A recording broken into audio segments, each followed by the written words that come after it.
The Stoics emphasize the idea of embracing what happens. According to Marcus, pouring fuel to a fire only makes it worse. As a consequence, if you are interested in developing love in everything that takes place, you must exercise it and practically repeat it to yourself as a mantra every day. Consequently, it is essential to put affection into action in all you do, guiding into something rather than simply embracing or accepting it. When the manuscript you've been working on is sucked up by the laptop, you declare, "Amor fati, I love it." When you're starving, you utter the phrase "Amor fati," which means, "I love it, I'm going to be better for this haven't happened to me." When your employer calls you out, your response to your boss's criticism is "Amor fati," which means, "I love it, I'm going to get through it." When you're hungry, you say "Amor fati," "I love it, I'm alive, I feel better, and I'm going to make the most of it." And when you lose someone you love, it could sound odd to say "Amor fati," but neither sadness nor rage would bring this person back. Amor fati is what happens when you learn from something and try to make the most of an experience. You utilize it to feel better and to get better. Amor fati is used by people of all races, heights, and socioeconomic statuses. I'm going to take advantage of this.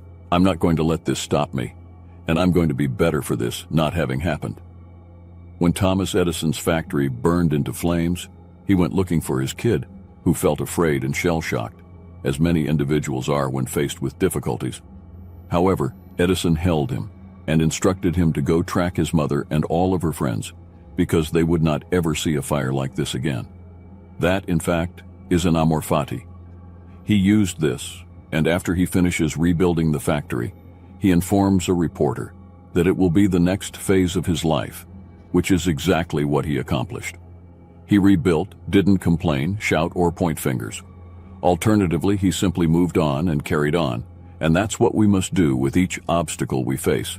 It doesn't matter if it's big or small, right or wrong, chosen or tragic. We say amor fati, love it all, use it as energy, and become better because it took place.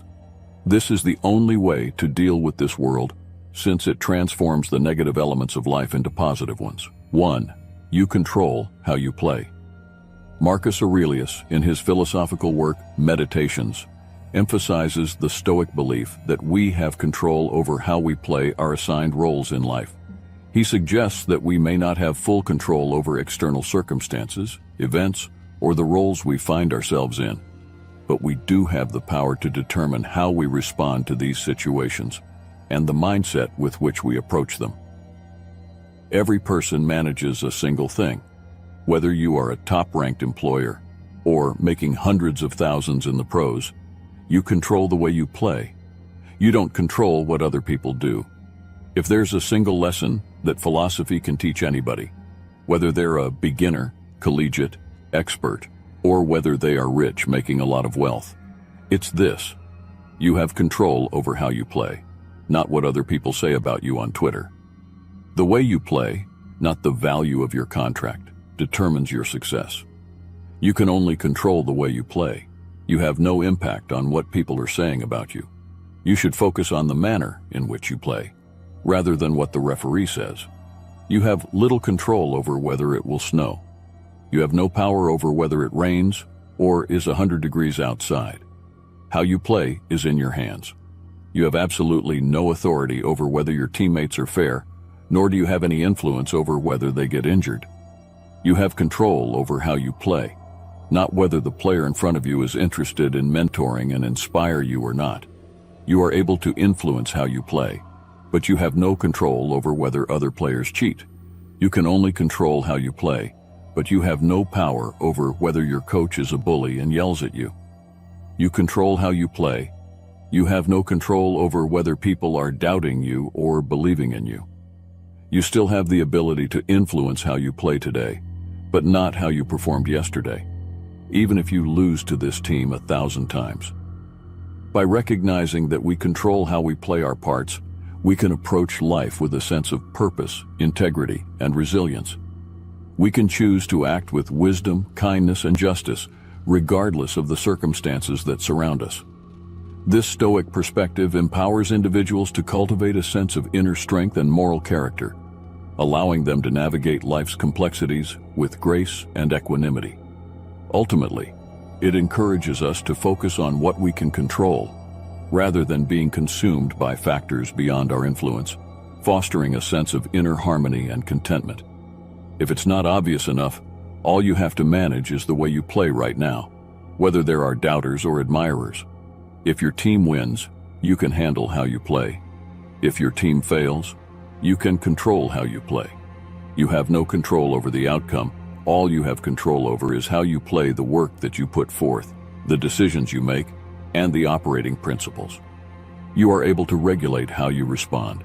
But if we can only focus on what we can change, not only will we be healthier, but we'll additionally possess a lot of motivation to concentrate on what is immediately in the path of us, while everyone else wastes their time moaning, complaining, worrying, accusing, reasoning, and shouting about what they can't change. In Stoicism, life is seen as a grand stage where each individual has a specific role or duty to fulfill. Whether we find ourselves in positions of power, facing adversity, or dealing with everyday challenges, you should embrace your roles with a sense of responsibility and virtue. We may not always get to choose the circumstances we encounter, but we do have agency over our actions, attitudes, and the values we uphold. 2. Remember you will die. There are a pair of words from the Ancients that Marcus Aurelius stated, and that are important to recall, and I believe we should keep them on our minds and remind ourselves over the course of our lives.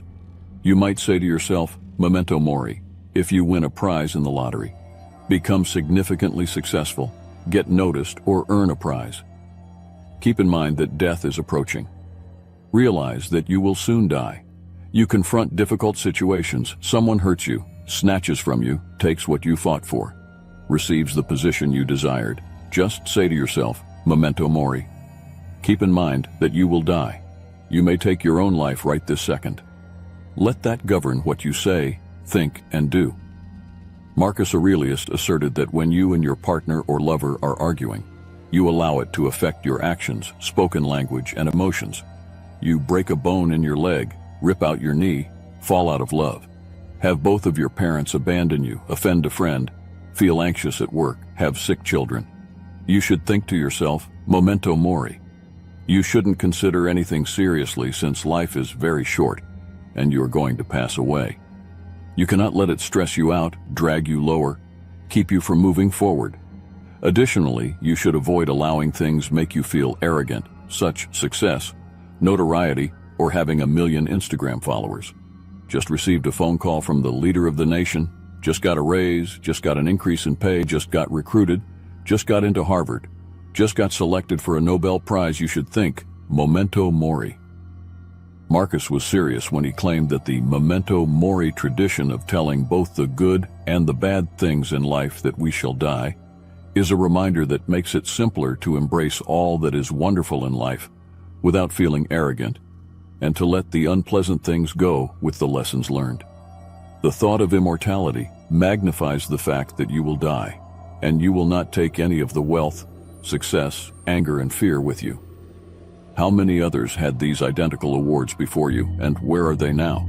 They have passed away, just like you will.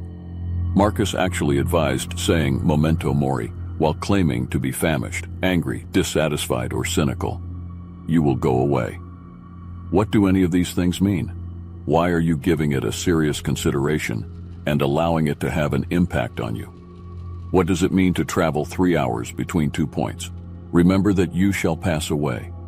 Regardless of whether you're the best in the entire world at what you do or an underpaid trainees, you are able to handle whether you waste time being irritated by this or taking it personally. Nobody is going to give you an opportunity, regardless of whether the critics love or hate your work, despite of the fact that you have more opportunities than you can handle, and regardless of the fact that you can't get the one shot.